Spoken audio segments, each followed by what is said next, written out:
The billionaire CEO mistook her for his blind date. One kiss later, he knew who she was. Before we start the story, leave a comment telling us which city you're watching from.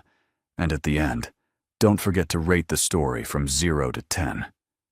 Enjoy the story. Emma Walsh was not having a good day. First, her alarm didn't go off, then the subway was delayed. And now, standing in the doorway of the city's most expensive restaurant, wearing a dress she'd borrowed from her roommate, she was pretty sure she'd made a terrible mistake. Her best friend Sarah had begged her that morning, literally begged, on her knees, in their tiny apartment. "Emma, please! You have to help me. I can't go on this blind date my mom set up. But if I cancel, she'll never let me hear the end of it." Emma had been halfway through her coffee, trying to wake up enough to process this. "Just tell her you're sick." Sarah shook her head. "You don't understand my mom. She'll show up at my door with soup and a thermometer, and probably a priest." Emma almost choked on her coffee. "A priest?" Sarah waved her hand. "For the blessing. She thinks I need divine intervention to find a husband at this point." So Emma, being the good friend she was, the friend who couldn't say no, the friend who somehow always ended up in situations like this, agreed to go in Sarah's place. "It's just 1 hour," Sarah had said. "Grab a drink, make small talk, say you're not interested. Done. Easy." Emma adjusted the purse strap on her shoulder, took a deep breath, and thought to herself, "All right, Emma, you can do this. 1 hour. 1 drink. You've survived worse, like that time you got stuck in an elevator with that guy who wouldn't stop talking about his ferret collection." She walked into the restaurant and immediately felt out of place. Everything was marble and gold. Chandeliers hung from the ceiling like frozen waterfalls, and the other diners looked like they'd stepped out of a fashion magazine. The hostess, a tall, elegant woman with perfect posture, smiled at her. "Good evening. Do you have a reservation?" Emma cleared her throat, trying to sound confident. "Yes, reservation for Walsh." The hostess checked her tablet. "Ah, yes. Right this way." She was led through the restaurant, past tables with couples leaning in close, businessmen in suits, families celebrating something that required champagne. And then the hostess stopped at a table near the window, gesturing to it. "Here you are. Your date hasn't arrived yet. Can I get you something to drink while you wait?" Emma nodded. "Water, please." Sparkling. The hostess smiled and walked away, leaving Emma alone at a table that probably cost more than her rent. She sat down, smoothed out her dress, and looked around, trying not to make eye contact with anyone. "Okay," she thought to herself. "Just breathe. It's fine. You sit here, you wait, you tell whoever shows up that you're not interested, and then you leave. Simple." Her phone buzzed. It was Sarah. "You there yet?" Emma replied. "Just sat down. This place is insane." Sarah sent back a string of laughing emojis. "I know, right? My mom really went all out with this one." Emma was about to reply when she heard a voice. "Excuse me, is this table 12? She looked up and froze. Standing in front of her was, without question, the most attractive man she had ever seen in her entire life. Tall, dark hair, perfectly styled, sharp jawline, a suit that looked like it was custom-made, and eyes that were so intensely blue, she forgot how to breathe for a second. Emma blinked, trying to remember how words worked. Yes, this is table 12. He smiled, a slow, confident smile, and sat down across from her. "I'm Nathaniel. Sorry I'm late. Traffic was a nightmare." She nodded, still trying to process the fact that this man, was supposedly Sarah's blind date. You're early, actually." He raised an eyebrow. "Am I?" He glanced at his watch. "Huh. Could have sworn I was late. Well then, I guess we're both punctual." He extended his hand across the table. Emma shook his hand, and the moment their skin touched, something shifted. Like the air in the room got warmer. Or maybe that was just her face turning red. "Nice to meet you," she said, and then realized she hadn't given him her name yet. "Wait, how did you—" He smiled. "Your name was on the reservation. Emma, right?" She let out a breath she didn't know she was holding. "Right. Yes. Emma." The waiter appeared with her sparkling water and took Nathaniel's order. "Whiskey." "Neat." When the waiter left, Nathaniel leaned back in his chair, studying her with an expression she couldn't quite read. "So," he said, folding his hands on the table, "tell me about yourself." Emma's brain went completely blank. Tell him about herself? What was she supposed to say? That she worked at a bookstore? That she lived in a fourth-floor walk-up with a roommate who set her up on fake blind dates? That her idea of a fancy dinner was usually takeout eaten on the couch while watching reality TV?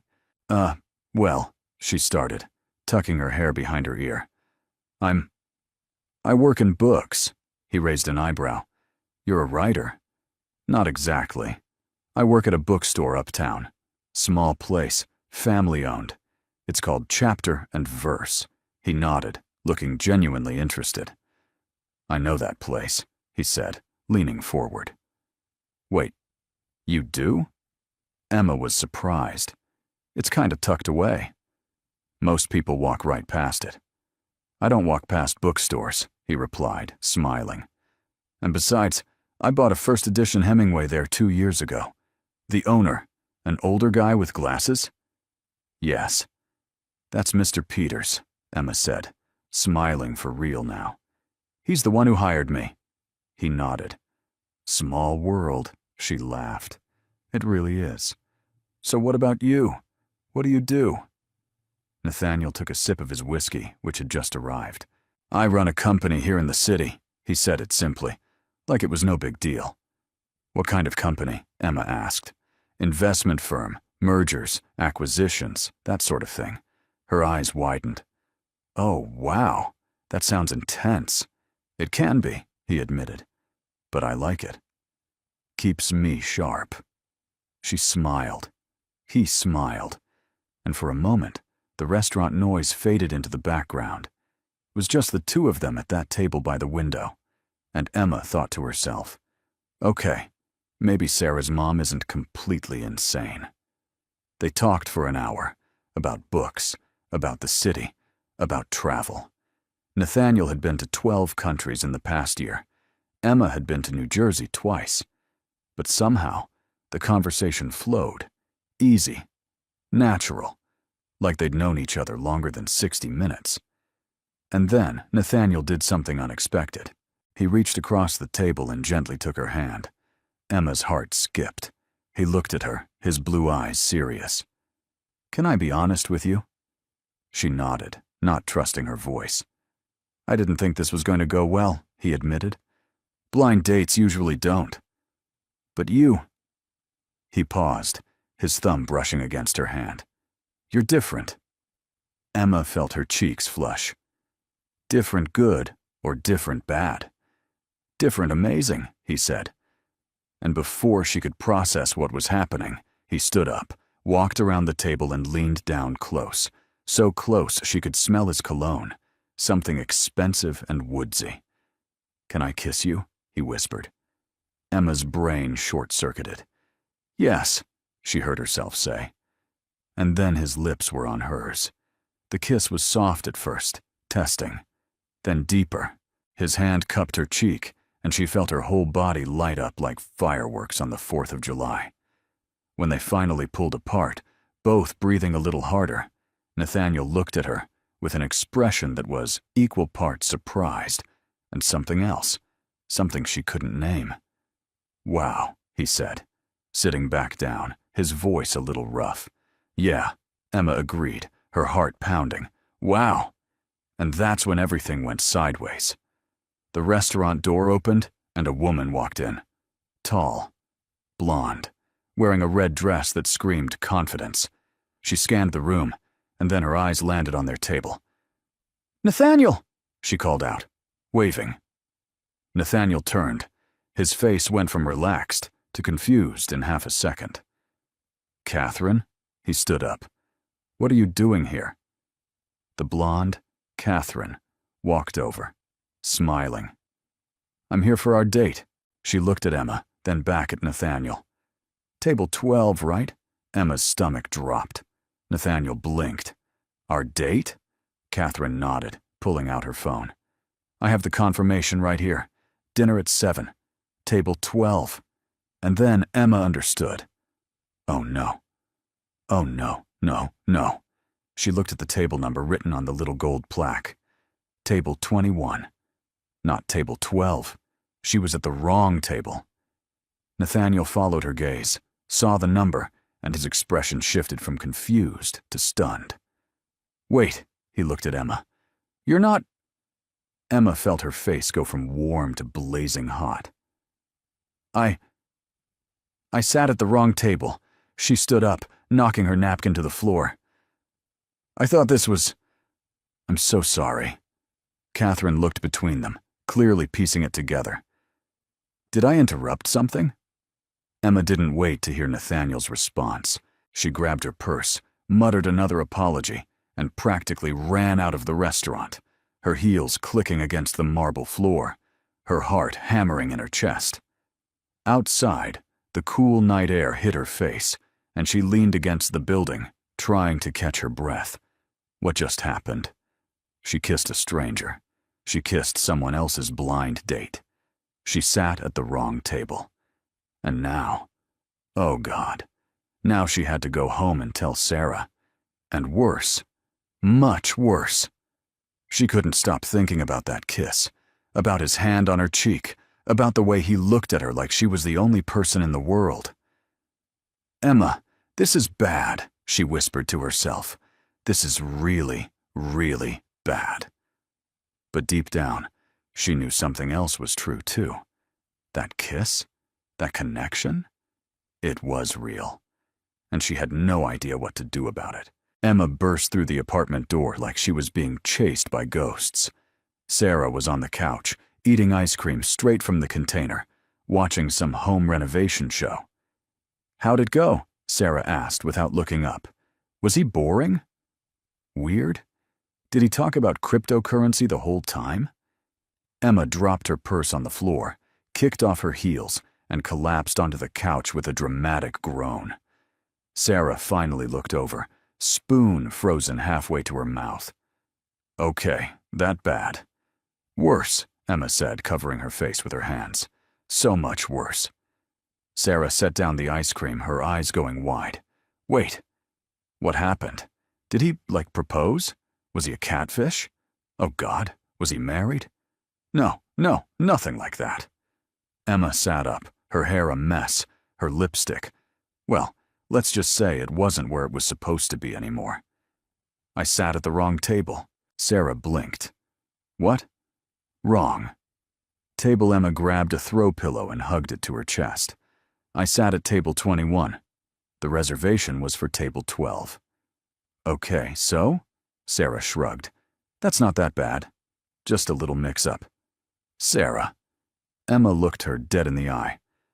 "I sat at the wrong table, talked to the wrong guy for an hour, and then—" She paused, her cheeks turning red.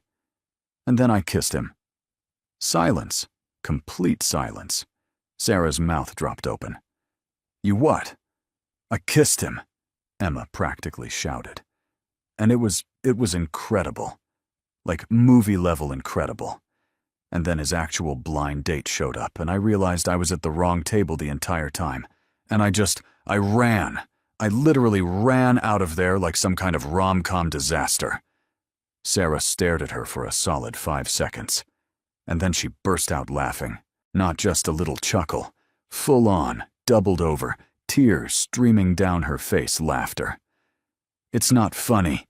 Emma threw the pillow at her. "It's hilarious," Sarah wheezed, trying to catch her breath. "Oh my God, Emma, only you could accidentally crash someone else's date? kiss them, and then run away. Emma groaned, sinking deeper into the couch. What do I do? I can't go back there. I can't face him. I don't even know his last name. Sarah wiped her eyes, still grinning. Wait. Back up. Tell me everything. What was he like? Emma sighed, and despite the absolute chaos of the situation, she couldn't help but smile. He was perfect. Like, annoyingly perfect. Tall, gorgeous, successful. He runs some investment company. And Sarah, we just clicked. We talked about books and travel, and it felt so natural, like I'd known him forever. And the kiss? Sarah leaned in, clearly invested now. Emma bit her lip. Life-changing. Wow. Sarah sat back, processing. Okay, so let me get this straight. You accidentally went on the best date of your life with a guy who thought you were me. Pretty much. And now you'll probably never see him again. Exactly. Sarah grabbed her phone. What's his name? Nathaniel. That's all I know. Nathaniel. Works in investments. Sarah's fingers flew across her phone screen, typing. Nathaniel. Investment firm. City. Her eyes suddenly went huge. Oh. Oh no. Emma sat up. What? What is it? Sarah turned her phone around, showing Emma a photo. It was him. Nathaniel. Standing in front of a massive glass building, arms crossed, wearing a suit that probably cost more than Emma's car. Nathaniel Cross, Sarah read from the screen. CEO of Crosstech Investments. Net worth estimated at $2.3 billion. Billionaire. Emma, you kissed a billionaire. Emma felt all the blood drain from her face. A billion. With a B. With a very large B. Sarah scrolled through the article. He's like famous. There are articles about him in Forbes, Bloomberg, everything. He's one of the most eligible bachelors in the country. Emma grabbed the phone, scrolling through photos. There he was at charity galas, business conferences, shaking hands with politicians. And in every single photo, he looked exactly like he had tonight. Confident, powerful, completely out of her league. This is bad, Emma whispered. This is so bad. Why is it bad? Sarah asked. He kissed you back, didn't he? Yeah, but Emma gestured at the phone. Look at him. Look at his life. I work at a bookstore, Sarah. I take the subway. My idea of fancy is when I splurge on the guacamole at Chipotle. Sarah took her phone back. So what? He liked you. The real you. He didn't know you were some billionaire heiress, and he still kissed you. He thought I was you, Emma pointed out. Okay, fair. But still. Sarah stood up, pacing now. You can't just let this go. You felt something, right? Emma nodded slowly. Yeah, I did. Then you have to see him again. How? Emma threw her hands up. I can't just walk into his billion-dollar office building and be like, hey, remember me? The girl who catfished you by accident? Sarah grinned. Actually, that's not a bad idea. Absolutely not. Come on. What's the worst that could happen? Emma gave her a look. He could have me arrested for trespassing. He's not going to have you arrested. Sarah sat back down, grabbing Emma's hands. Look, I know this is terrifying. But you said it yourself. It was the best kiss of your life. And from the sound of it, he felt it too. You owe it to yourself to at least try. Emma wanted to argue. She wanted to say this was crazy, that she should just forget about it. Move on. Pretend it never happened. But she couldn't stop thinking about the way Nathaniel had looked at her. The way he'd smiled. The way his hand had felt in hers. Maybe, she said quietly. Maybe you're right. Sarah squeezed her hands. I'm always right. Emma laughed despite herself. Okay, so what do I do? First, Sarah said, standing up and pulling Emma to her feet. You stop panicking. Second, we figure out a plan. And third, She grinned. "We get you back in front of that man." "And how exactly do we do that?" Sarah's eyes lit up with mischief. "Leave that to me." The next morning, Emma woke up to 17 text messages from Sarah, all of them variations of, "I have a plan," and "trust me." She groaned, rolled over, and checked the time. 7:30 a.m., way too early for whatever chaos Sarah was about to unleash. Her phone rang. Sarah. "It's 7:30 in the morning," Emma answered, her voice still groggy. "I know. I've been up since 6. Sarah sounded way too awake. "Okay, so I did some research." "Research?" "Nathaniel Cross has a routine. Every morning at 8:15, he stops at the same coffee shop. Brew and Pages. It's 3 blocks from his office." Emma sat up. "How do you know that?" "I have my sources." Sarah paused. "Okay, fine. I found a lifestyle article about him." "But that's not the point. The point is, you know where he'll be, so you can accidentally run into him." "Sarah, that's stalking." "It's not stalking.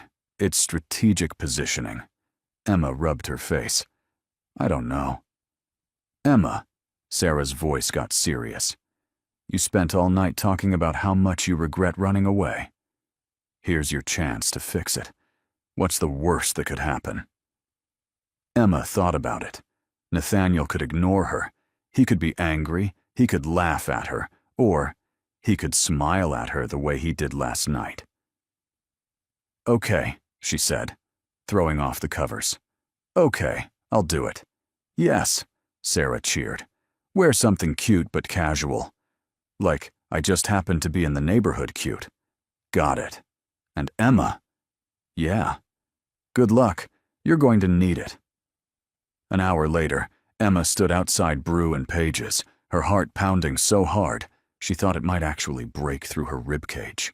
The coffee shop was cute.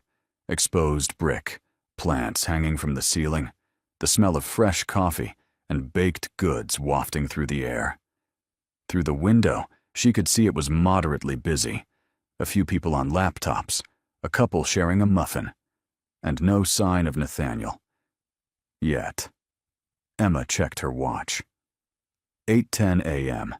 Sarah said he usually arrived at 8:15. She took a deep breath, pushed open the door, and walked inside.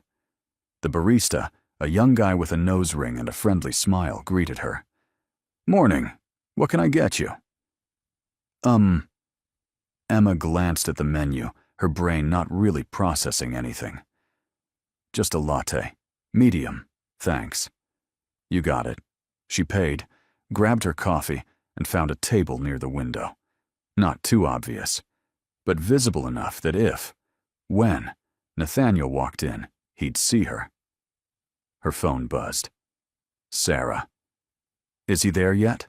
Emma replied. "Not yet. I'm currently dying of anxiety, thanks for asking." "You're fine. Just be yourself. Smile. Be charming." Easy for you to say. Emma set her phone down and tried to look natural.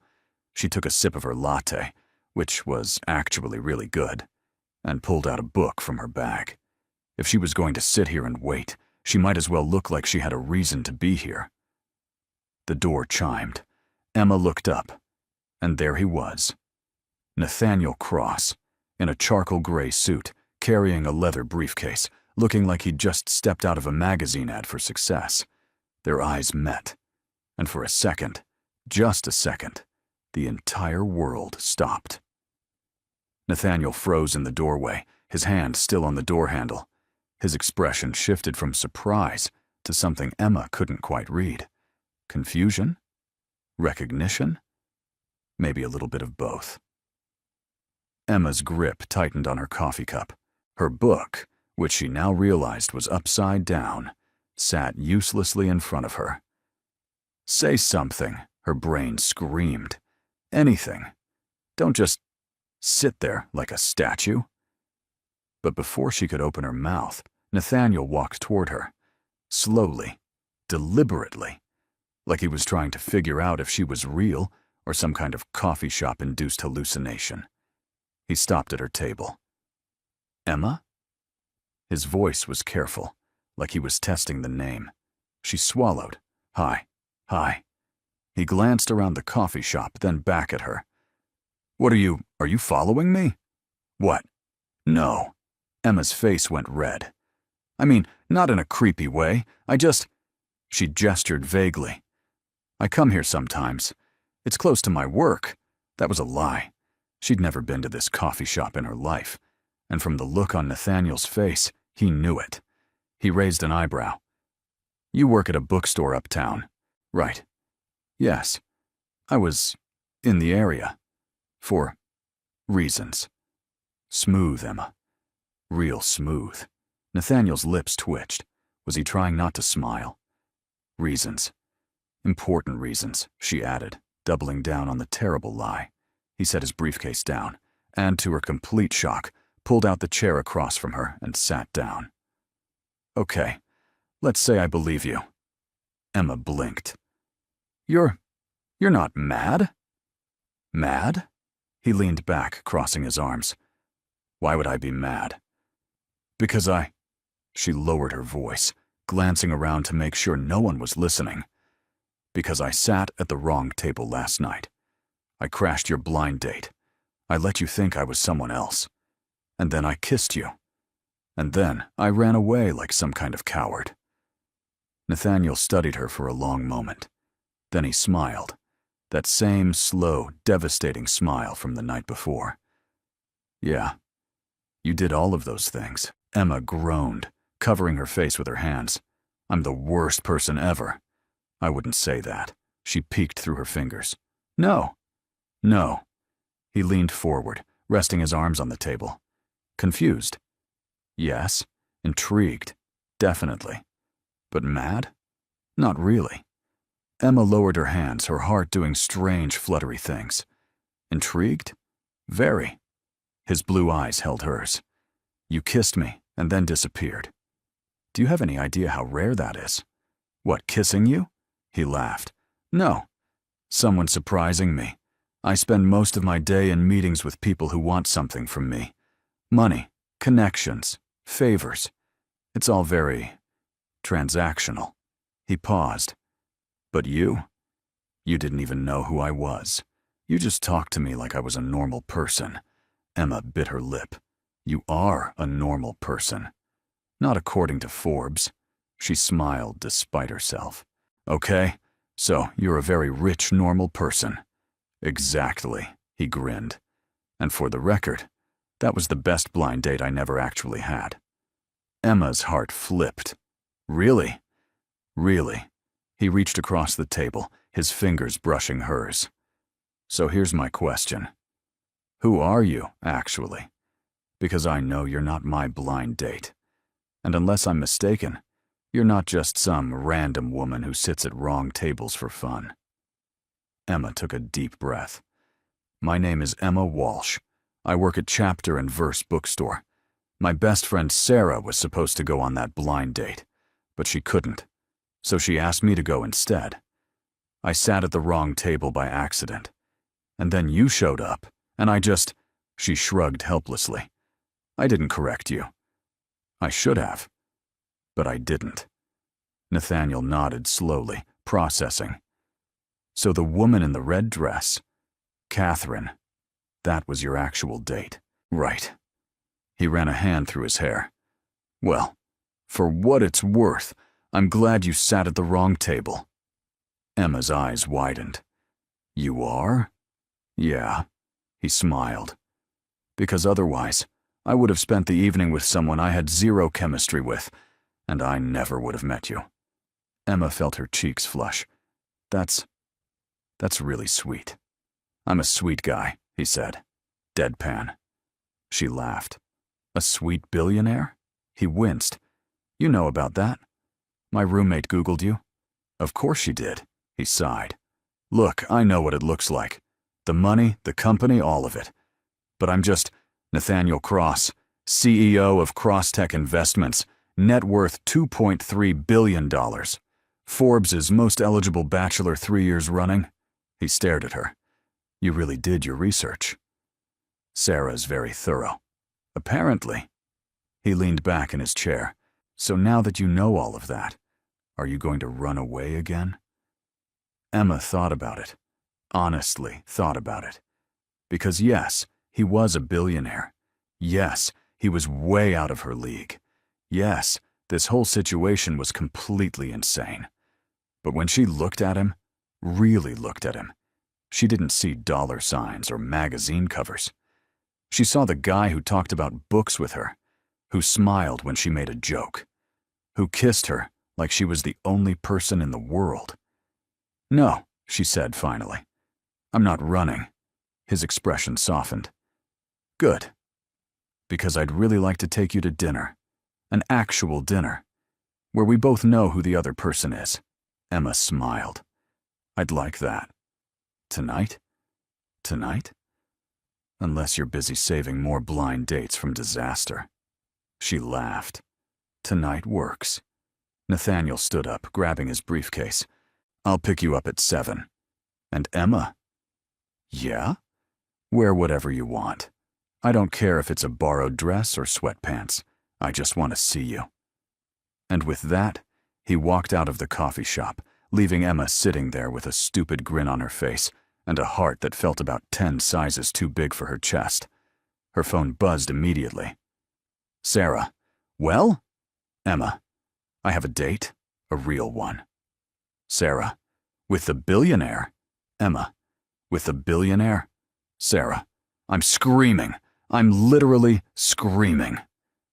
Emma laughed, tucking her phone away. She took another sip of her coffee, looked out the window at the busy city street, and thought to herself, "Okay, universe. I don't know what you're doing, but I'm here for it." The rest of the day passed in a blur. Emma went to work at the bookstore, but she might as well have been on another planet. She reorganized the same shelf 3 times. She recommended a cookbook to someone looking for a thriller, and when Mr. Peters asked if she was feeling all right, she just smiled and said, "Never better." By the time her shift ended, she was a bundle of nerves and excitement. She rushed home, threw open the apartment door, and found Sarah already waiting with an arsenal of dresses laid out on the couch. "Okay," Sarah said, hands on her hips. "We have 2 hours to make you look amazing. Let's do this." "Sarah, I don't need—" "Yes, you do. This is a billionaire, Emma. A billionaire who is taking you on a real date. We're not messing this up." Emma laughed, surrendering. "Fine, but nothing too fancy." "Define fancy." "Like I still want to be able to breathe." Sarah grinned. "Deal." They spent the next hour trying on outfits, doing makeup, debating shoes. At one point, Sarah tried to put Emma in a dress with sequins, and Emma flat out refused. "He said to wear whatever I want," Emma argued. "Yeah, but—" "No buts. I'm wearing this." Emma held up a simple navy blue dress. Fitted but not tight. Elegant but comfortable. And most importantly, it felt like her. Sarah sighed dramatically. "Fine, but I'm doing your makeup. Deal." At exactly 7 o'clock, there was a knock on the door. Emma's heart leapt into her throat. Sarah squealed, grabbing Emma's shoulders. "Okay, okay. You look amazing. Just be yourself. Don't overthink it. And for the love of God, don't sit at the wrong table this time." Emma laughed nervously. "Thanks for the vote of confidence." "You've got this." Sarah pushed her toward the door. "Now go get your billionaire." Emma took a deep breath, smoothed down her dress, and opened the door. And there he was, Nathaniel, standing in her hallway, holding a bouquet of white roses, wearing a perfectly tailored suit, but with his tie slightly loosened. Like he'd been nervous, too. "Hi," he said, smiling. "Hi," Emma replied, her heart doing somersaults. He handed her the roses. "For you." "They're beautiful." She took them, trying not to swoon. "Let me just put these in water." She rushed to the kitchen, found a a mason jar, and filled it with water. Sarah gave her a thumbs up from the couch, and Emma rolled her eyes, smiling. When she came back, Nathaniel offered his arm. "Ready?" "Ready." They walked down the 4 flights of stairs together, and when they stepped outside, Emma stopped short. Parked in front of her building was a sleek black car, with a driver, in a uniform. "You brought a driver?" Emma asked. Nathaniel shrugged. "I thought it'd be nice. Less stressful than finding parking." "Right. Parking. That's very practical." He opened the door for her, and she slid inside. The interior was all leather and wood paneling, and probably cost more than her entire yearly salary. Nathaniel got in beside her, and the driver pulled smoothly into traffic. "So where are we going?" Emma asked. He smiled mysteriously. "It's a surprise. A good surprise, or a I'm secretly a vampire surprise." He laughed. "Definitely the first one." They drove through the city, talking easily about their days. Emma told him about the customer who tried to return a book she'd clearly spilled coffee on. Nathaniel told her about a merger deal that almost fell apart because 2 CEOs refused to sit in the same room. And the whole time, Emma kept thinking, this is real. This is actually happening. The car finally stopped in front of a building Emma recognized, the art museum. But it was closed. The lights were off. Emma said, confused. "I think they're closed." Nathaniel smiled. "I know." He got out, offered his hand, and led her to the front entrance. A security guard opened the door, nodded at Nathaniel, and let them inside. Emma's jaw dropped. Did you rent out the entire museum?"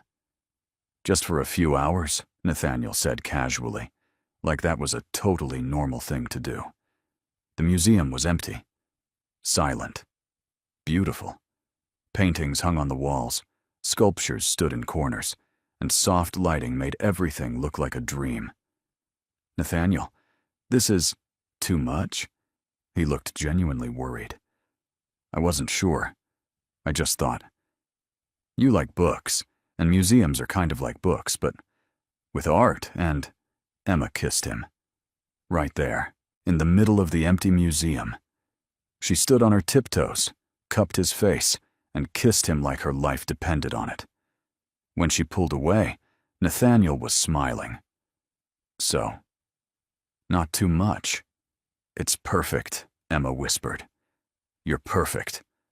"I'm really not," he said, brushing a strand of hair from her face. "But I'm trying."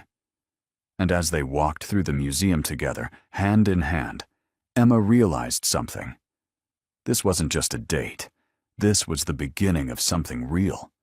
They wandered through the museum like they were the only 2 people in the world. Because, technically, they were. Nathaniel led her through galleries filled with impressionist paintings, modern sculptures, ancient artifacts. He pointed out pieces he liked, asked her opinion on others, and listened, really listened, when she talked about the stories she imagined behind each work of art. "See that one?" Emma stopped in front of a painting of a woman sitting by a window, looking out at a garden. "I always wonder what she's thinking. Is she waiting for someone? Is she remembering something? Is she just enjoying the quiet?" Nathaniel stepped closer, studying the painting. "Maybe she's thinking about taking a chance on something new." Emma looked at him. "Is that what you think?" "It's what I hope." He met her gaze, and the air between them shifted. Warmer. Charged. "I hope she's thinking that sometimes the best things in life come from unexpected places." Emma's breath caught. "Like sitting at the wrong table?" "Exactly like that." They stood there for a moment, just looking at each other, and Emma thought her heart might actually burst. Then Nathaniel broke the spell with a grin. "Come on, I want to show you something." He led her to another room, this one filled with old books under glass cases, first editions, rare manuscripts, some of them hundreds of years old. Emma's eyes went wide. "Oh my God. Thought you might like this?" Nathaniel watched her face light up as she moved from case to case, reading the descriptions, marveling at the history. "This is incredible," she breathed, stopping in front of a leather-bound volume. This is a first edition of Pride and Prejudice. Do you know how rare this is? Actually, yes. Nathaniel came to stand beside her. I donated it to the museum 2 years ago. Emma whipped around. You what? He shrugged. I collect rare books. Well, I used to. Now I just make sure they end up somewhere people can appreciate them. Nathaniel, Emma shook her head, smiling. You're full of surprises. Good surprises, I hope. The best. They continued through the museum and eventually ended up in a courtyard garden, an indoor oasis with a fountain, trees, and twinkling lights strung overhead. A small table was set up with candles, wine, and what looked like an actual gourmet meal. Emma stopped. You did all this. I had help, Nathaniel admitted. But yes, I wanted tonight to be special. It already is. Emma walked to the table, running her fingers along the edge. But this is like something out of a movie. Well, our first meeting was pretty cinematic. He pulled out her chair. Figured I'd keep the theme going. They sat down, and over dinner, which was amazing, some kind of pasta dish Emma couldn't even pronounce, they talked. Really talked. Not just surface-level small talk, but deep, real conversation. Nathaniel told her about growing up with parents who expected perfection, about building his company from the ground up, about the pressure of always being on, always being the guy everyone looked to for answers. Sometimes I feel like I'm playing a role, he admitted, swirling his wine glass. The successful CEO, the guy who has it all figured out. But the truth is, I don't. I'm just making it up as I go, hoping I don't screw everything up. Emma reached across the table, taking his hand. You're not screwing anything up. You're human. That's allowed. He squeezed her hand. What about you? What's your story? Emma laughed. My story is a lot less glamorous. I grew up in a small town. My parents run a hardware store. I came to the city for college, fell in love with books, and never left. No billion-dollar companies. No Forbes articles. Just me, trying to figure out what I want to do with my life. And what do you want? Nathaniel asked, leaning forward. Emma thought about it. Really thought about it. I want to matter. I want to do something that makes people feel something, whether that's through books or writing or just, I don't know, connecting with people. You matter, Nathaniel said softly. You mattered to me the second you sat down at that table. Emma felt tears prick her eyes. You can't just say things like that. Why not? Because it makes me like you even more than I already do. He smiled. That's kind of the point. They finished dinner, and Nathaniel stood, offering his hand. Dance with me. Emma blinked. There's no music. So? He pulled out his phone, pressed a button, and soft jazz started playing through hidden speakers. Now there is. She laughed, taking his hand, and he pulled her close. They swayed together in the garden, under the twinkling lights, and Emma rested her head on his chest, listening to his heartbeat. This is crazy, she murmured. What is? This. U.S. 2 days ago, I didn't even know you existed. And now, she pulled back to look at him. Now I can't imagine not knowing you. Nathaniel cupped her face, his thumb brushing her cheek. Emma, I need you to know something. Okay. I don't do this. I don't rent out museums. I don't open up to people. I don't let anyone in. But with you, he took a breath. With you, it feels easy.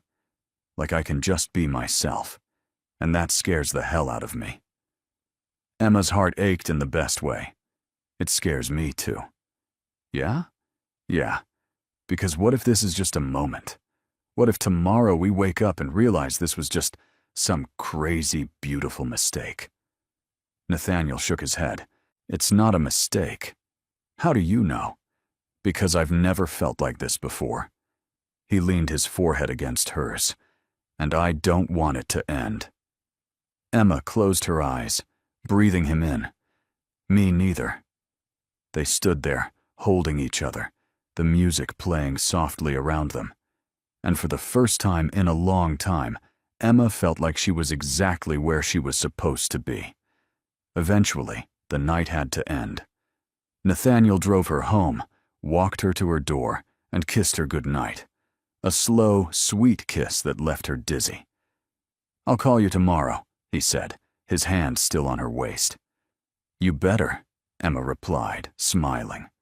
He kissed her once more, then walked away, and Emma floated into her apartment like she was made of clouds. Sarah was waiting on the couch, practically vibrating with excitement. "Tell me everything. And I mean everything." Emma collapsed beside her, grinning. It was perfect. He rented out the entire art museum. There was dinner and dancing, and she sighed. "Sarah, I think I'm falling for him." Sarah squealed, grabbing her hands. "I knew it! I knew this would happen." "But it's crazy, right?" Emma said, her smile fading slightly. "He's a billionaire. I'm me. How is this supposed to work?" "Who cares?" Sarah said firmly. "He likes you. You like him. That's all that matters." "But what if—" "No," Sarah cut her off. "No what ifs. You're going to enjoy this. You're going to let yourself be happy. And you're going to see where this goes. Got it?" Emma took a deep breath, then nodded. "Got it. Good. Now go to bed. You've got that dreamy smile on your face, and I need you to stop being adorable so I can sleep." Emma laughed, hugging her friend. "Thank you. For everything. That's what best friends are for." The next few weeks were like a dream. Nathaniel and Emma saw each other as often as they could. He'd stop by the bookstore between meetings. She'd meet him for lunch at his office. They'd spend evenings walking through the city, talking about everything and nothing. And slowly, Emma started to realize that this wasn't just a fling. This was real. But of course, reality has a way of crashing in when you least expect it. It started with a phone call. Emma was at work, restocking shelves, when her phone rang. Unknown number. "Hello? Is this Emma Walsh?" A woman's voice. Professional, cold. "Yes, who's this?" "My name is Victoria Sterling. I'm Mr. Cross's executive assistant. He asked me to call you." Emma's stomach dropped.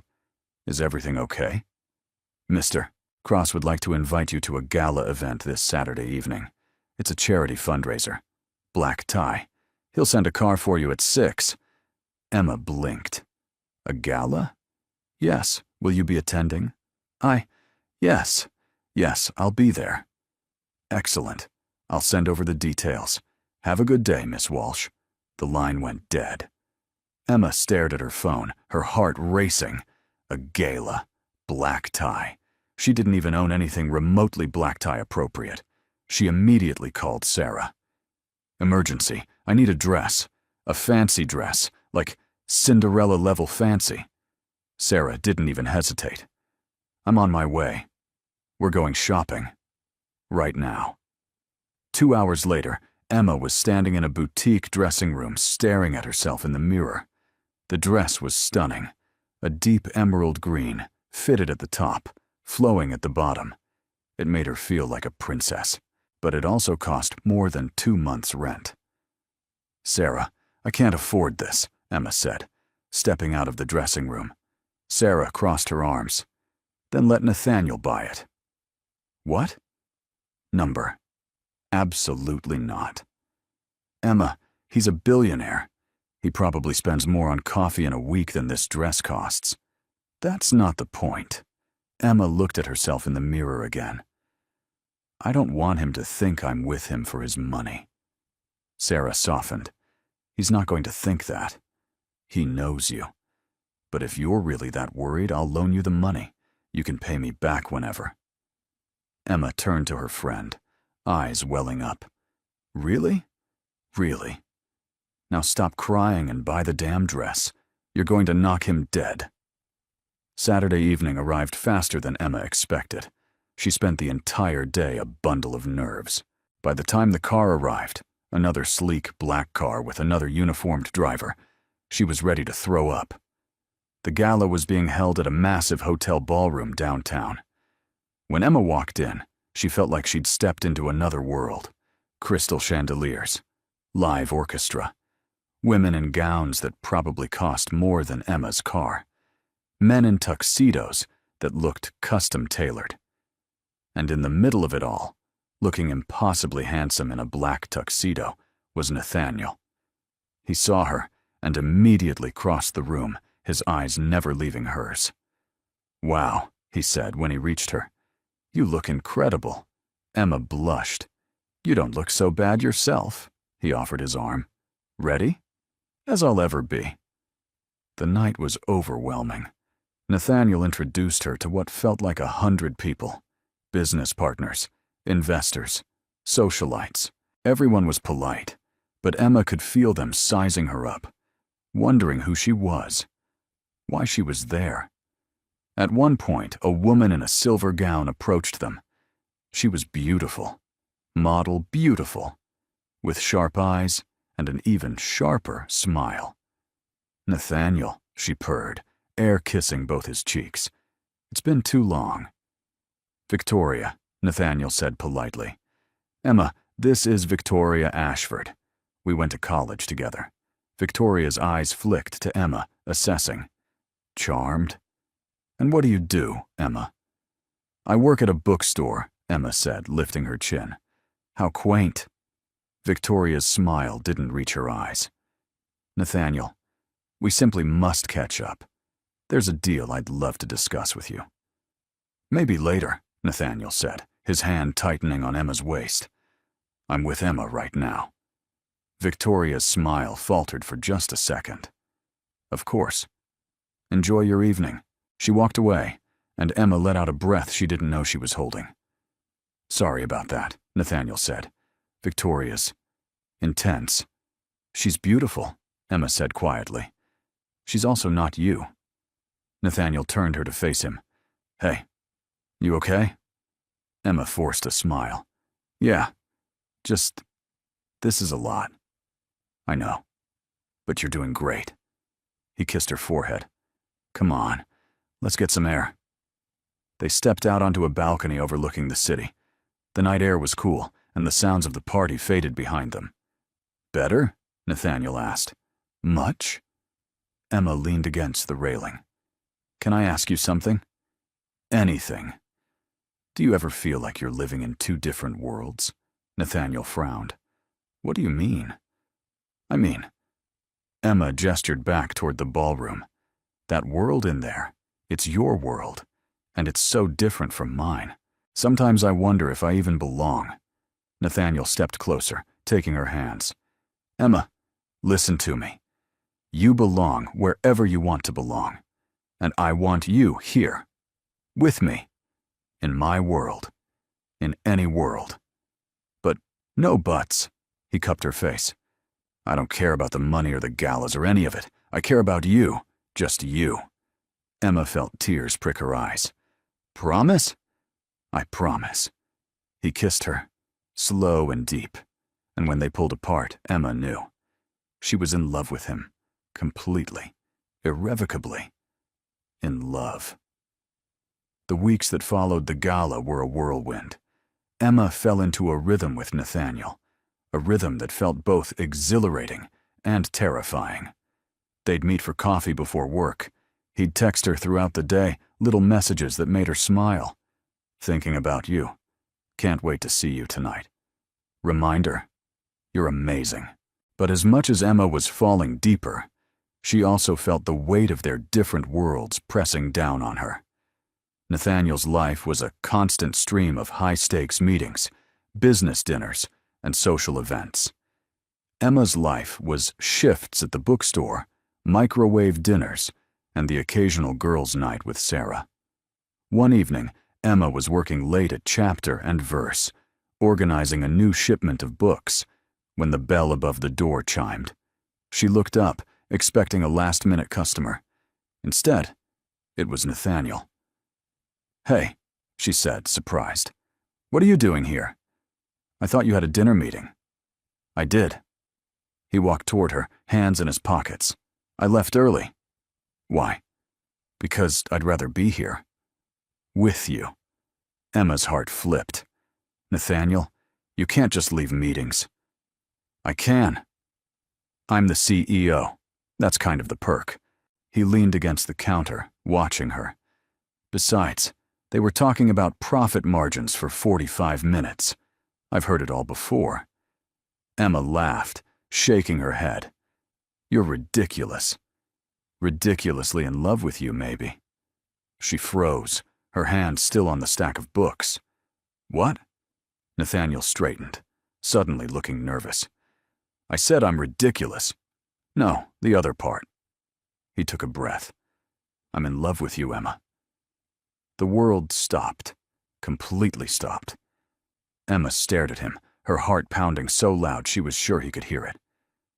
You love me?" "Yes." He stepped closer. "I know it's fast. I know we've only known each other a few weeks, but I can't keep pretending I don't feel this way. I love you. I love the way you talk about books like they're old friends. I love the way you laugh at my terrible jokes. I love that you don't care about my money or my company. You just care about me." Emma felt tears welling up. "Nathaniel." "You don't have to say it back," he said quickly. "I just needed you to know." "Nathaniel," she said again. And this time, she closed the distance between them, cupping his face in her hands. "I love you too." His eyes widened. "You do?" "Yes, you idiot." She laughed through her tears. "I've been in love with you for weeks. I just didn't know how to say it." Nathaniel kissed her then, pulling her close, and Emma felt like her heart might actually explode from happiness. When they finally pulled apart, both breathless, Nathaniel rested his forehead against hers. "So what now?" "What do you mean?" "I mean, where do we go from here?" "Because, Emma, I don't want this to just be some casual thing. I want you in my life, really in my life." Emma's chest tightened. "Nathaniel, I want that too. But our lives are so different. You have your world, and I have mine, and then we'll build a new world," he interrupted. "Together." Emma smiled, tears still streaming down her face. "You make it sound so simple." "It can be. If we want it to be." He tucked a strand of hair behind her ear. "Move in with me." Emma's eyes went wide. "What?" "Move in with me," he repeated. "I have more than enough space. You can bring all your books, your clothes, even Sarah if you want." "Nathaniel, slow down." Emma laughed, overwhelmed. That's a huge step." "I know, but I'm ready." "Are you?"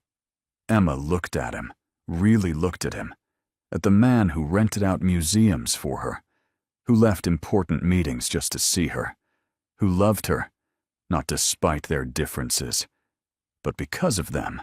"Yes," she said, her voice barely a whisper. "Yes, I'm ready."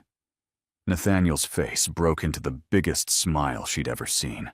He picked her up, spinning her around, and Emma laughed, holding on to him like he was the only solid thing in the world. "This is crazy," she said when he finally set her down. "I know. We're moving way too fast." "I know. But I don't care." "Me neither." He kissed her again, softer this time. "When can you move in?"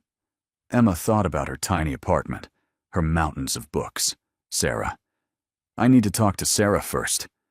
And I need to pack. And, oh God, I have so much stuff. I'll hire movers." "Nathaniel, Emma," he took her hands. "Let me help. Please, I want to do this with you." She took a breath, then nodded. "Okay. But I'm packing my own books. No one touches my books." He laughed. "Deal." 2 weeks later, Emma stood in the penthouse apartment she now called home, surrounded by boxes and furniture that cost more than her entire previous life. Sarah was there too, helping her unpack, though mostly she was just marveling at the space. "Emma, this place has a wine fridge," Sarah said, opening the kitchen fridge for the third time. "A whole fridge, just for wine." "I know," Emma said, pulling books out of a box. "And the view." Sarah walked to the floor-to-ceiling windows. "You can see the entire city from here." "I know. And the bathtub is the size of my bedroom." Emma laughed. "Okay, I get it. It's fancy." Sarah turned to her, grinning. "You're living in a penthouse with a billionaire. How is this your life? I honestly have no idea." Emma sat down on the couch, a couch that probably cost more than a car. "Sometimes I feel like I'm going to wake up, and this will all have been a dream." "Well, if it is, don't wake up." Sarah sat beside her. "But seriously, Em, are you happy?" Emma thought about it, about Nathaniel, about the life they were building together. "Yeah, I really am." "Good." Sarah hugged her. "You deserve this. All of it. Thanks, Sarah. For everything. That's what best friends are for." Sarah stood up. "Now come on. Let's unpack these books before Nathaniel gets home and realizes you own more books than the actual bookstore." They spent the rest of the afternoon organizing, laughing, and turning the penthouse into something that felt like home. By the time Nathaniel walked in that evening, the place looked lived in, cozy, like it had always been meant for both of them. "Wow," Nathaniel said, looking around. "You did all this." "Sarah helped," Emma said, walking over to him. "It looks amazing." He pulled her close. "Feels like home." "Yeah," Emma agreed, resting her head on his chest. "It really does."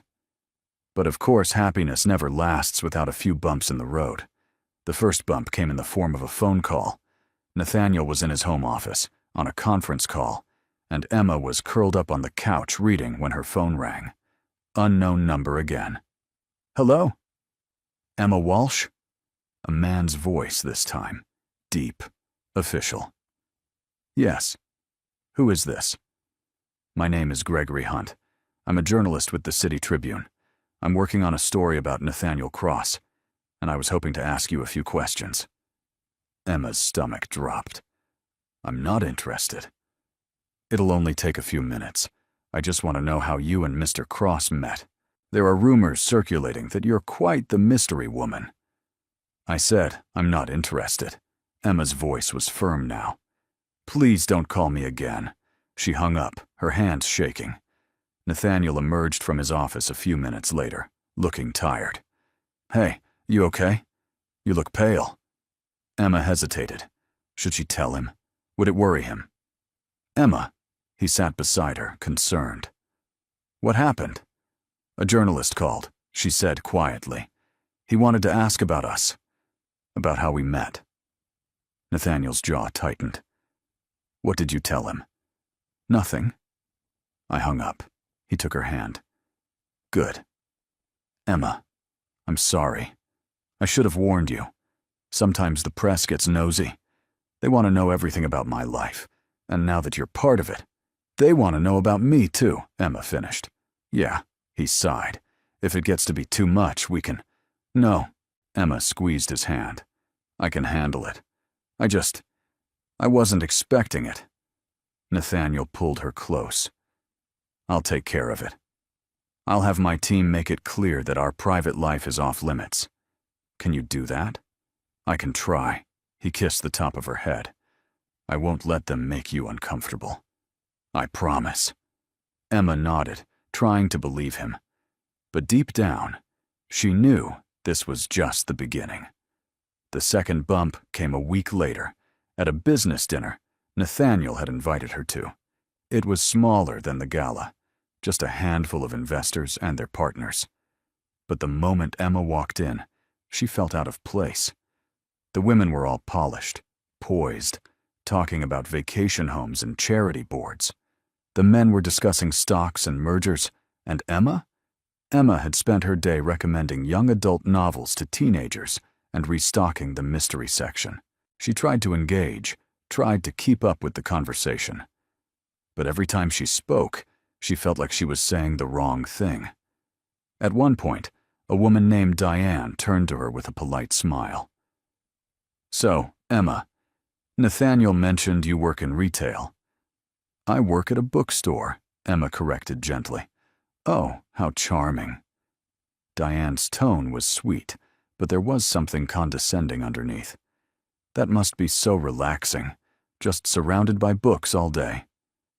"It has its challenges," Emma said, trying to keep her voice even. "I'm sure."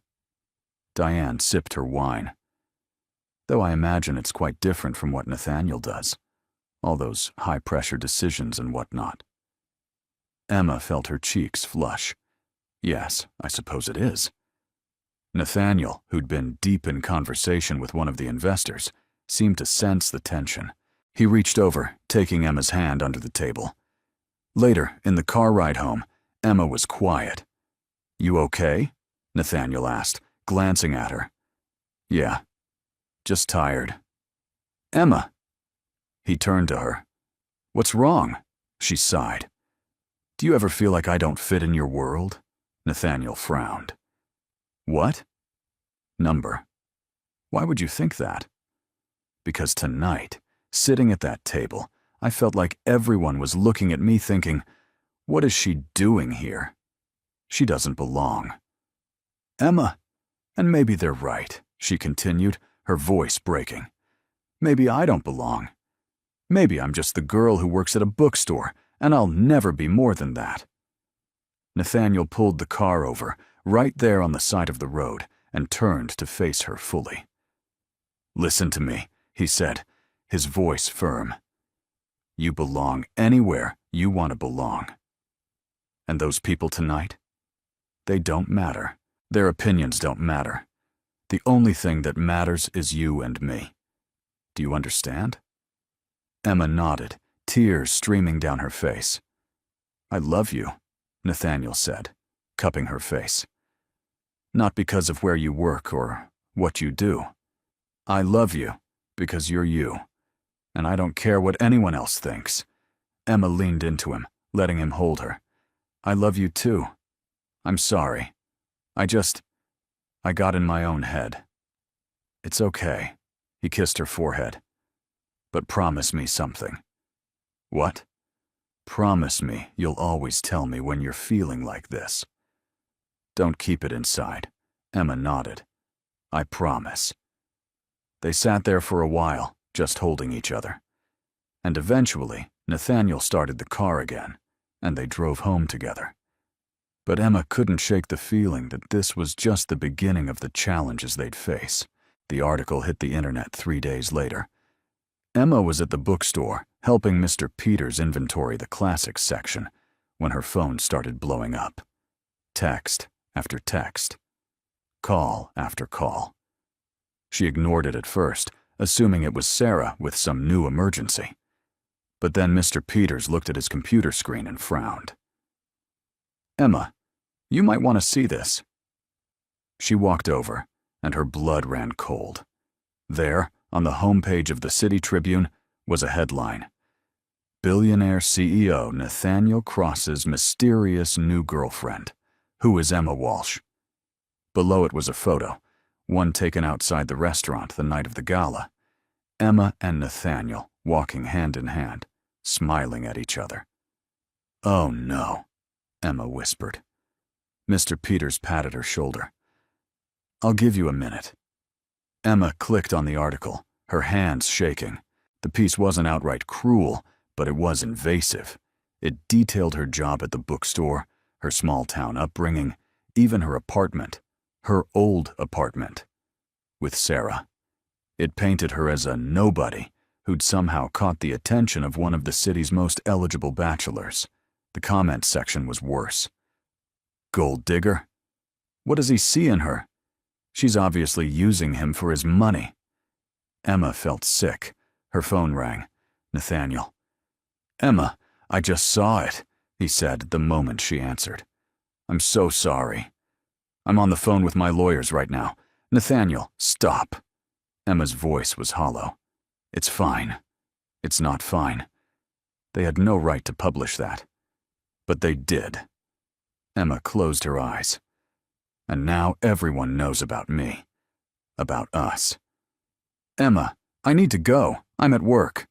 Emma, wait. She hung up. Mr. Peters reappeared, looking sympathetic. Why don't you take the rest of the day off? I can't. We have inventory to finish. Emma. His voice was gentle. Go home.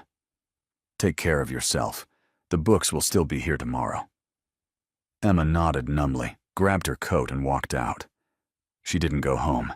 She couldn't face the penthouse, the reminder of Nathaniel's world. Instead, she walked. Block after block, through the city, trying to clear her head. Her phone rang again. Sarah, this time. Emma, where are you? I just saw the article. Are you okay? I don't know, Emma admitted. I don't know. Come to the apartment. I'm home. We'll talk. Emma changed direction, heading toward her old building. When she arrived, Sarah was waiting at the door, already pulling her into a hug. It's going to be okay, Sarah said. Is it? Emma pulled back. Sarah, they're calling me a gold digger. They're saying I'm using him. Who cares what they say? Sarah led her inside. You know the truth. Nathaniel knows the truth. That's all that matters. But what if he starts to believe it? Emma's voice broke. What if he realizes I'm not worth all this trouble? Emma, Sarah grabbed her shoulders. Nathaniel loves you. He's not going anywhere. You don't know that. Yes, I do. Because I saw the way he looked at you at that restaurant. And I saw the way he rented out an entire museum for you. That man is gone for you. Completely gone. Emma wanted to believe her. She really did.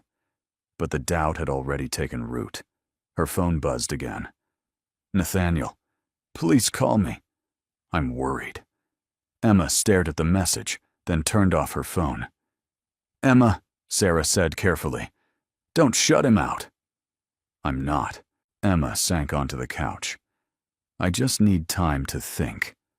Sarah sat beside her. Think about what? About whether this is worth it. Emma looked at her friend. Is loving him worth all of this? The scrutiny, the judgment, the feeling like I'm constantly one step away from not being good enough. Sarah was quiet for a moment. Then she said, only you can answer that. But Emma, love is always worth fighting for, even when it's hard, especially when it's hard. Emma nodded, tears streaming down her face.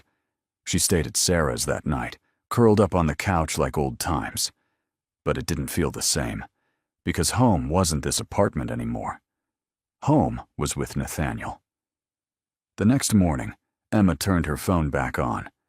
53 missed calls, 68 text messages, most from Nathaniel. Please talk to me. I'm worried about you. Emma, I love you. Please don't shut me out.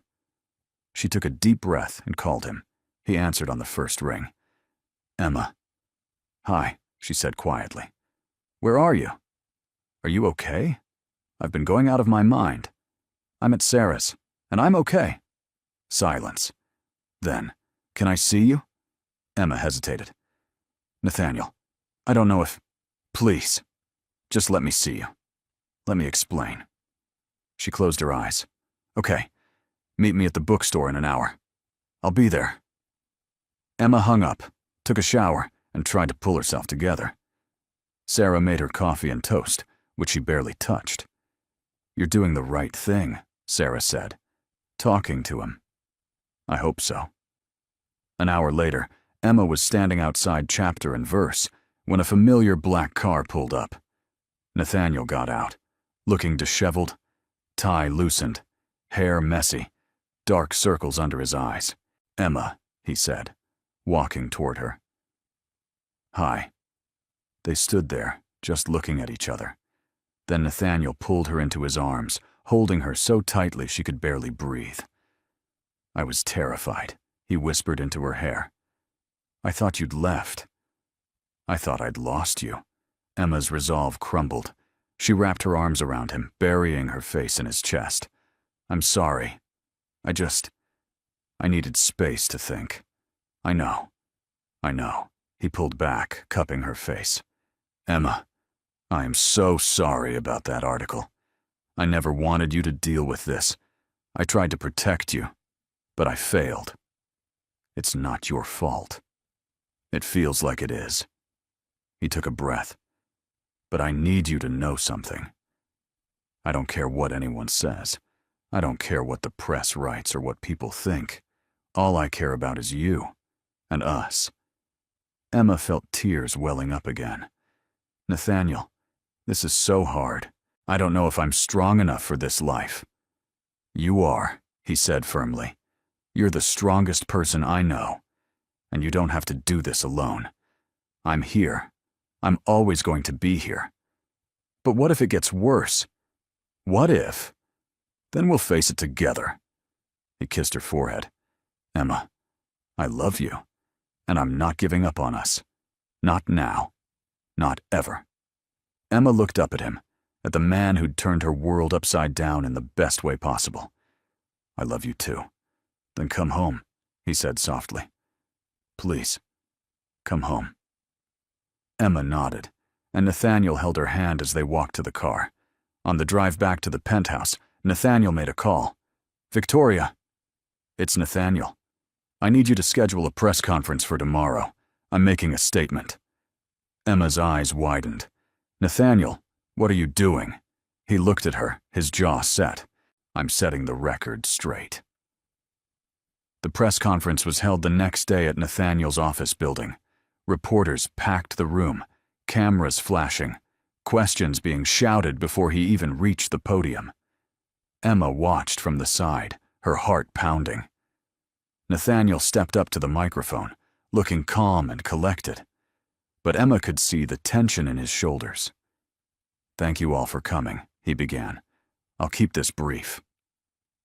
As many of you know, there was an article published yesterday about my personal life, specifically about my relationship with Emma Walsh. The room buzzed with murmurs. I want to make something very clear, Nathaniel continued. Emma is not a gold digger. She's not using me. She's not any of the things that article implied. She is an intelligent, kind, incredible woman who I am lucky enough to love, and I will not tolerate anyone, journalist, stranger, or otherwise, disrespecting her. Emma's eyes filled with tears. From this moment forward, my personal life is off limits. I will not be answering questions about my relationship. I will not be entertaining speculation. Emma and I deserve privacy, just like anyone else. And if any publication chooses to violate that privacy, they will be hearing from my legal team. He paused, looking directly at the camera. Emma, if you're watching this, I love you, and I'm sorry you had to go through this. But I promise you, I will spend the rest of my life making sure you know how much you mean to me.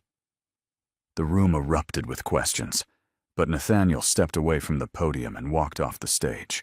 He found Emma backstage, and she threw her arms around him.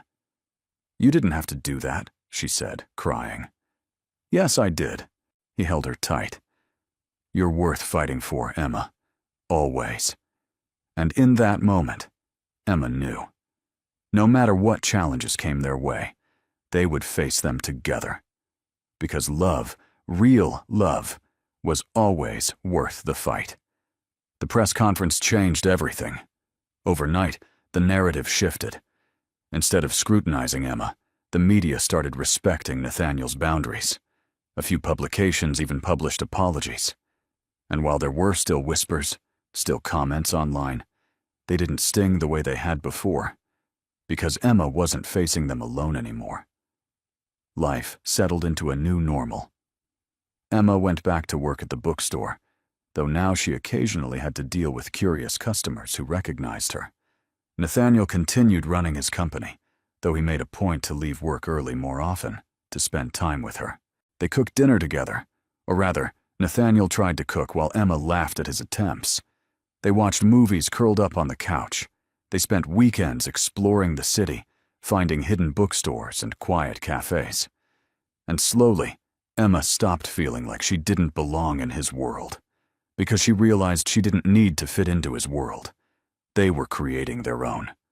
One Saturday morning, Emma woke up to find Nathaniel already awake, sitting on the edge of the bed, staring at something in his hands.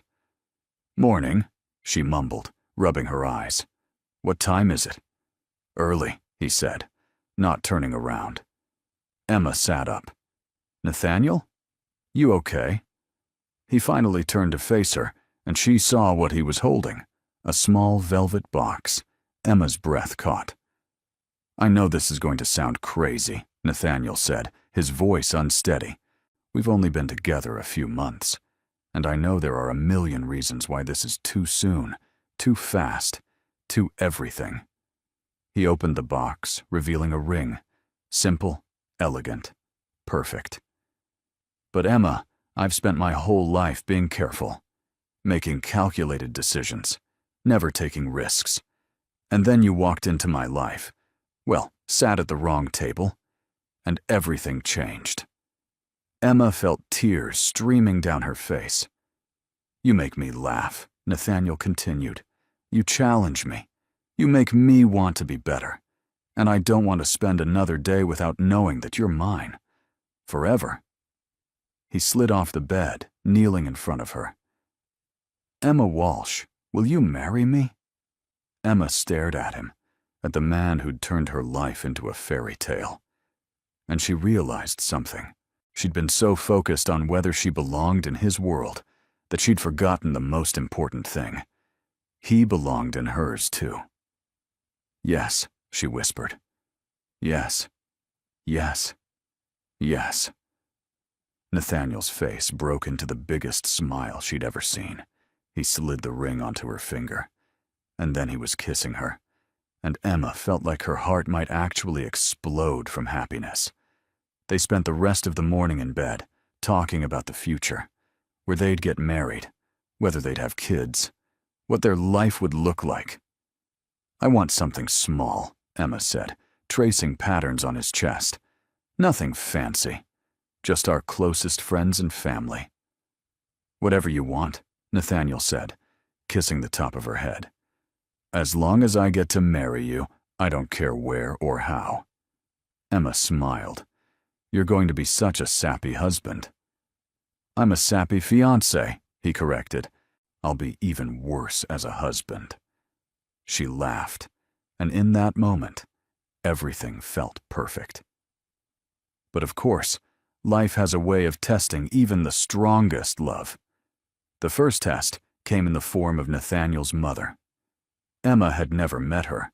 Nathaniel rarely talked about his family, and when he did, it was always brief and vague. But now that they were engaged, a meeting was inevitable. "She's particular," Nathaniel said carefully, as they drove to his childhood home, a massive estate on the outskirts of the city. "Particular how?" Emma asked nervously. "She has opinions, strong opinions, about everything." "Great." Emma smoothed down her dress for the 10th time. "That's exactly what I wanted to hear." Nathaniel squeezed her hand. "Just be yourself. She'll love you." Emma wasn't so sure. They pulled up to the house. Calling it a house felt like an understatement. It was a mansion. 3 stories, manicured gardens, a fountain in the front yard. "You grew up here?" Emma asked, staring. "Unfortunately."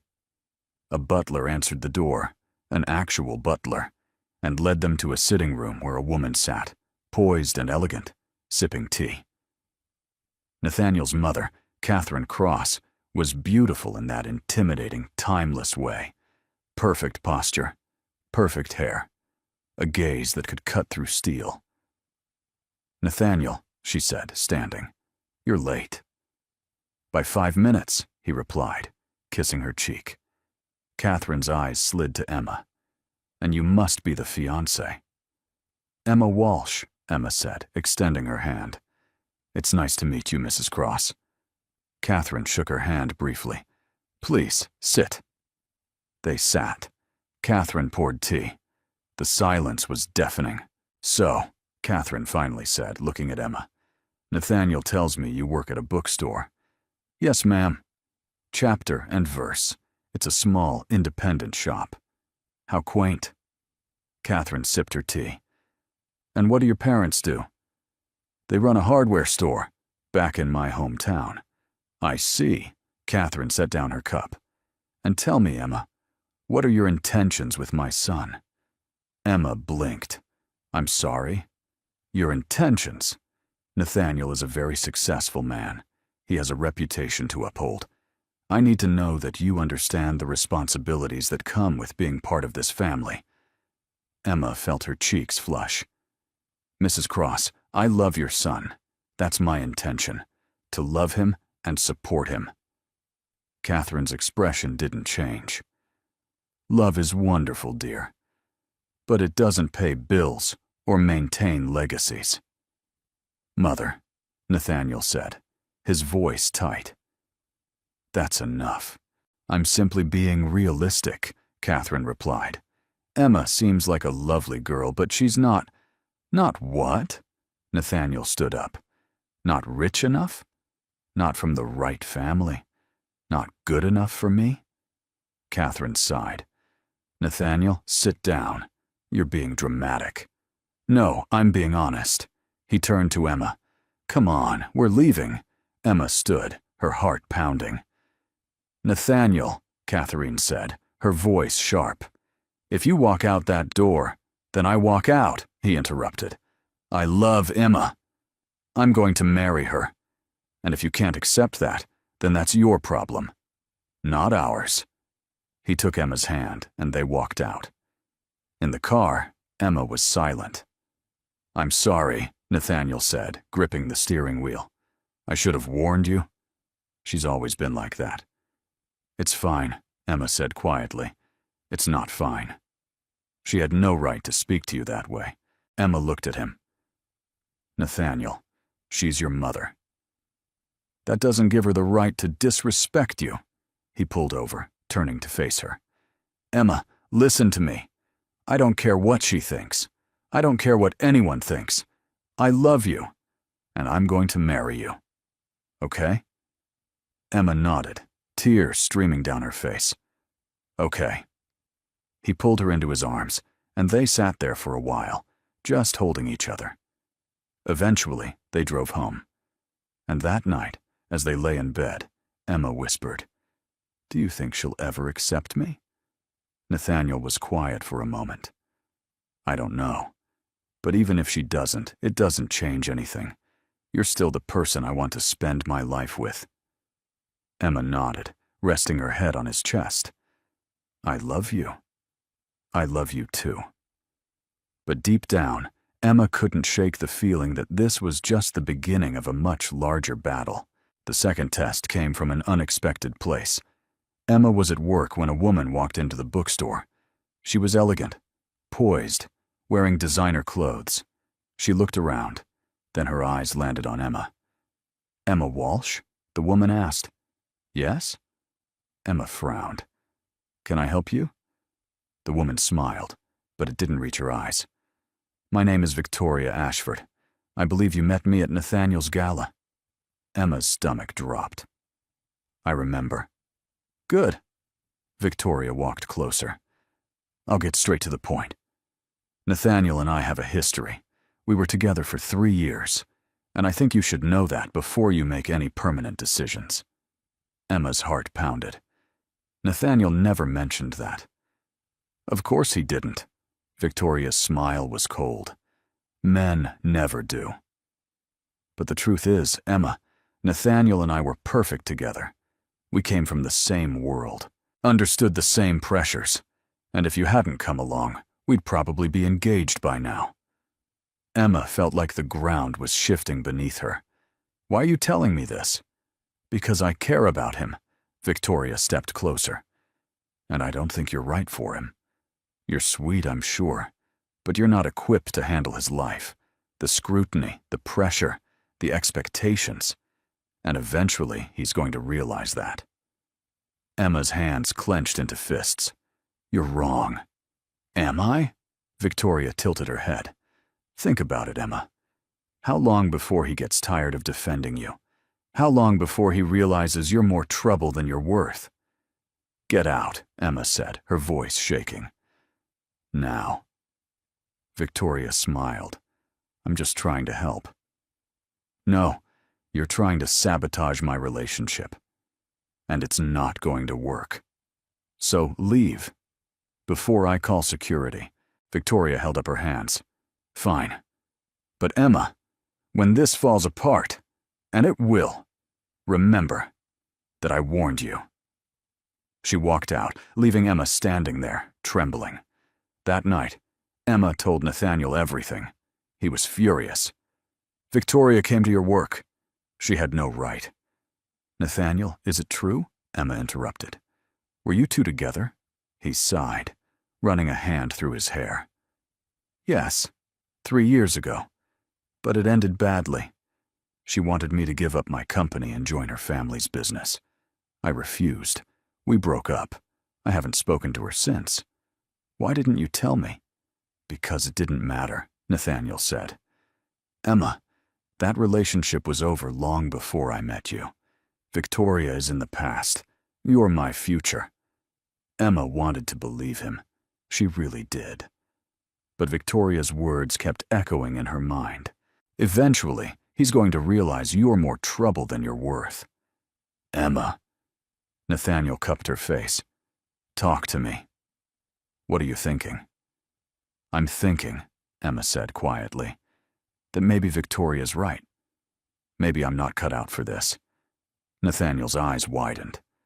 No, don't do that. Don't let her get in your head. But what if she's right? Emma's voice broke. What if I'm just making your life harder? Emma. Nathaniel pulled her close. You're not making my life harder. You're making it better. You're the best thing that's ever happened to me. And I'm not losing you. Not to Victoria. Not to anyone. Emma buried her face in his chest, crying. And Nathaniel held her, whispering promises and reassurances until she finally believed him.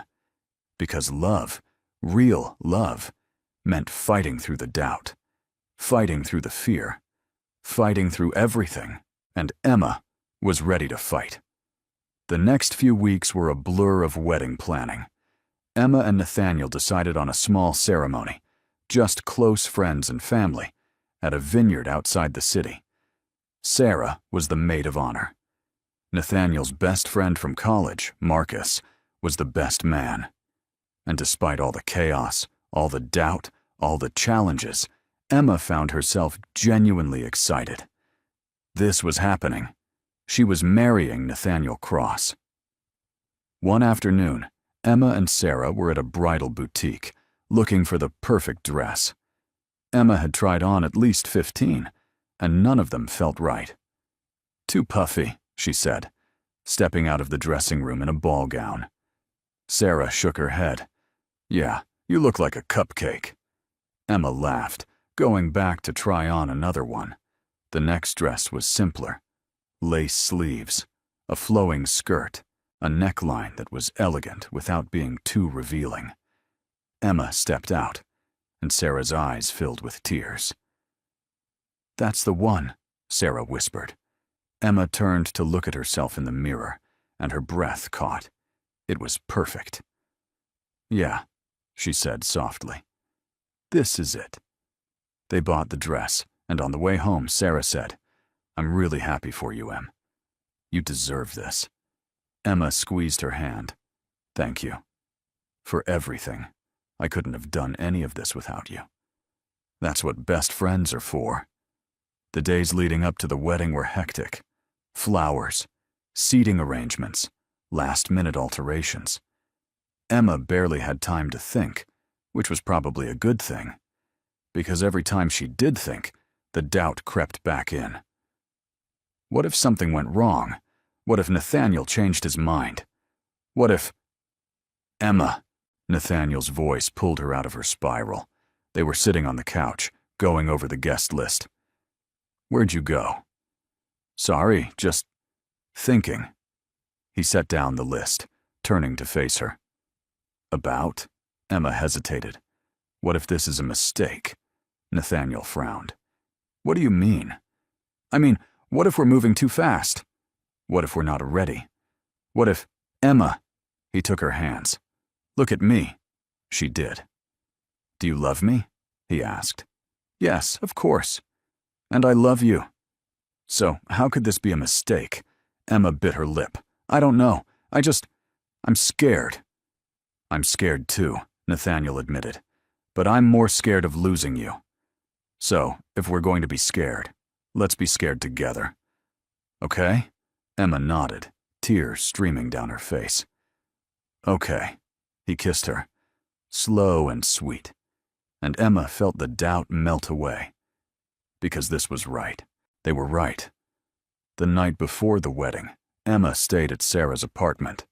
Tradition dictated that she and Nathaniel shouldn't see each other until the ceremony, and while Emma thought it was silly, Nathaniel insisted. It's bad luck, he'd said, kissing her goodbye. You don't actually believe that? Maybe not. But I'm not taking any chances. So Emma spent the night eating ice cream with Sarah, watching rom-coms, and trying not to think about the fact that in less than 24 hours, she'd be someone's wife. You okay? Sarah asked, pausing the movie. Yeah, it's surreal. Tomorrow I'm getting married. Sarah smiled. Tomorrow, you're marrying the love of your life. That's pretty amazing. Emma nodded. Yeah, it really is. The next morning, Emma woke up early, her stomach in knots. She showered, did her makeup, and with Sarah's help, got into her dress. Wow, Sarah said, stepping back. Emma, you look beautiful. Emma turned to the mirror, and for a moment, she didn't recognize herself. She looked like a bride. She looked like someone who belonged in Nathaniel's world. She looked like someone who belonged in their world. The vineyard was beautiful. Rows of grapevines stretched out in every direction, and the ceremony was set up under a canopy of white flowers. String lights hung overhead, and soft music played in the background. Emma stood at the edge of the aisle, her arm linked through her father's. You ready, sweetheart? Her dad asked. Emma took a deep breath. Yeah, I'm ready. The music changed, and Emma started walking. And then she saw him. Nathaniel stood at the end of the aisle, wearing a perfectly tailored tuxedo, his eyes locked on her. And when their eyes met, he smiled. That slow, devastating smile that made her fall in love with him all over again. Emma walked down the aisle, her heart pounding, tears streaming down her face. And when she reached him, Nathaniel took her hand and whispered, You're stunning. You're not so bad yourself, she whispered back. The ceremony was short and sweet. They exchanged vows, promises to love each other through the good and the bad, through the easy and the hard. Promises to build a life together, no matter what. And when the officiant said, You may kiss the bride, Nathaniel pulled Emma close and kissed her like it was the first time all over again. The reception was perfect. Dinner under the stars, dancing, laughter, toasts from friends and family. Marcus stood up, raising his glass. I've known Nathaniel for 20 years, and in all that time, I've never seen him as happy as he is with Emma. So here's to the happy couple. May your love continue to grow stronger every day. Everyone cheered. Sarah gave a toast next, her voice choked with emotion. Emma's been my best friend since college, and I've watched her go through a lot. But I've never seen her as happy, as confident, as alive as she is with Nathaniel. So Nathaniel, if you ever hurt her, I will hunt you down. Everyone laughed, including Nathaniel. But seriously, Sarah continued, you two are perfect for each other, and I'm so honored to be part of your story. Congratulations. More cheers, more clinking glasses. And then Nathaniel stood up, pulling Emma to her feet. I know I'm supposed to wait for a private moment, he said, looking at her, but I can't. Emma, from the moment you sat at the wrong table, my life changed. You made me laugh. You challenged me. You made me believe in love. And I promise you, I will spend the rest of my life making sure you know how much you mean to me. I love you. Today. Tomorrow. Always. Emma was crying. Again. I love you too. They kissed, and the entire room erupted in applause. The rest of the night was a blur of dancing, cake cutting, and laughter. And when it was finally over, when the last guest had left, Nathaniel pulled Emma close. Ready to start forever, Mrs. Cross? Emma smiled. Ready. They drove to a hotel, a beautiful suite overlooking the city. And that night, wrapped in each other's arms, Emma realized something. This wasn't just a happy ending. It was a happy beginning. 6 months into married life, Emma and Nathaniel had settled into a rhythm. They'd figured out how to balance their worlds, Nathaniel's high-powered corporate life and Emma's quieter, book-filled existence. They made it work because they wanted to, because they chose each other, every single day. But life, as always, had more surprises in store. Emma had been feeling off for a few weeks, tired, nauseous. She chalked it up to stress. She was helping Mr. Peters expand the bookstore, taking on more responsibilities, working longer hours. But when the nausea didn't go away, Sarah made her take a pregnancy test. I'm not pregnant, Emma said, staring at the little box Sarah had shoved into her hands. Just take it, Sarah insisted. Rule it out. Emma rolled her eyes but went into the bathroom. She took the test, set it on the counter, and waited. 3 minutes felt like an eternity. When the timer went off, Emma looked down. 2 lines. Positive. Oh my God, she whispered. What? Sarah called from outside the door. What does it say? Emma opened the door, holding up the test. I'm pregnant. Sarah screamed. Actually screamed. Oh my God. You're pregnant. Emma sank onto the couch, still in shock. I'm pregnant. Does Nathaniel know? No. I literally just found out. Sarah sat beside her, grinning. Emma, this is amazing. Is it? Emma's voice was small. Sarah, we've only been married 6 months. We haven't even talked about kids yet. So? You love each other. You're building a life together. A baby is just the next step. Emma wanted to believe her, but all she could think was, what if he's not ready? That night, Nathaniel came home late. Emma was sitting on the couch, the pregnancy test hidden in her pocket, trying to figure out how to tell him. Hey, he said, kissing the top of her head. Sorry I'm late. The merger meeting ran long. It's okay. Emma's voice was shaky. Nathaniel frowned, sitting beside her. You okay? You look pale. I'm fine. I need to tell you something. His expression shifted to concern. Okay, what's going on? Emma took a deep breath, pulled the test out of her pocket and handed it to him. Nathaniel stared at it for a long moment. Then he looked at her. You're pregnant, Emma finished. I'm pregnant. Silence. Emma's heart pounded. Say something. Please. Nathaniel set the test down, then pulled her into his arms, holding her so tight she could barely breathe. We're having a baby, he whispered, his voice thick with emotion. Emma pulled back, searching his face. You're happy? Happy, he laughed, tears streaming down his face. Emma, I'm ecstatic. We're having a baby. Emma started crying, too. I was so scared you wouldn't be ready. I wasn't ready for you either, he said, cupping her face. But you're the best thing that's ever happened to me. And this baby? This is just more proof that we're supposed to be together. Emma kissed him, and they sat there for a long time, just holding each other, trying to process the fact that their family was about to grow.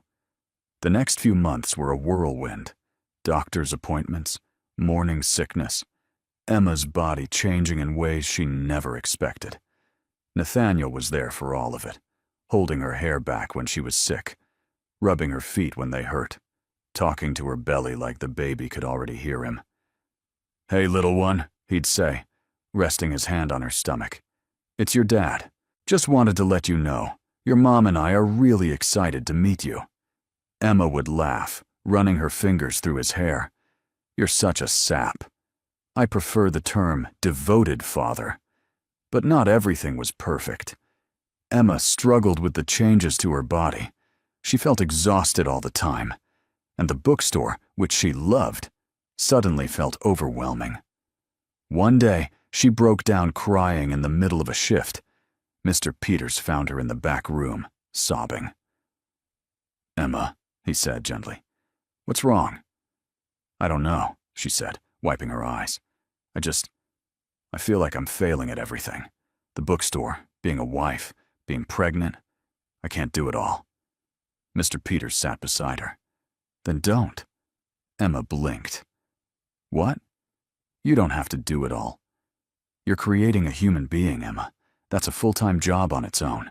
If you need to take a step back from the bookstore, that's okay. But I love working here. And you'll come back when you're ready. But right now, you need to take care of yourself.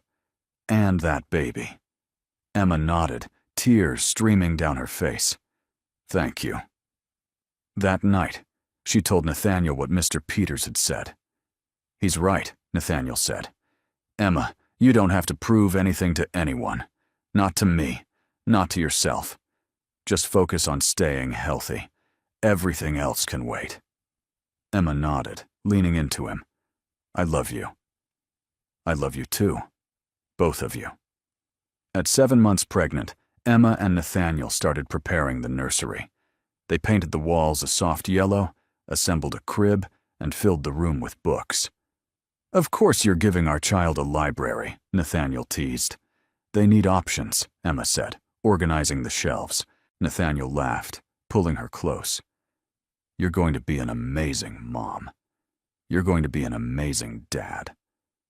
They stood there in the middle of the nursery, imagining what their life would look like in a few months, and it felt surreal, terrifying, perfect. At 38 weeks, Emma went into labor. It was the middle of the night, and she woke up to a sharp pain. "Nathaniel," she said, shaking him. "Nathaniel, wake up." He bolted upright. "What? What's wrong?"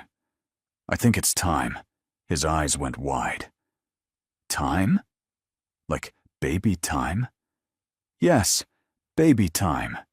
They rushed to the hospital, Nathaniel driving like a maniac, Emma gripping the door handle and trying to breathe through the contractions.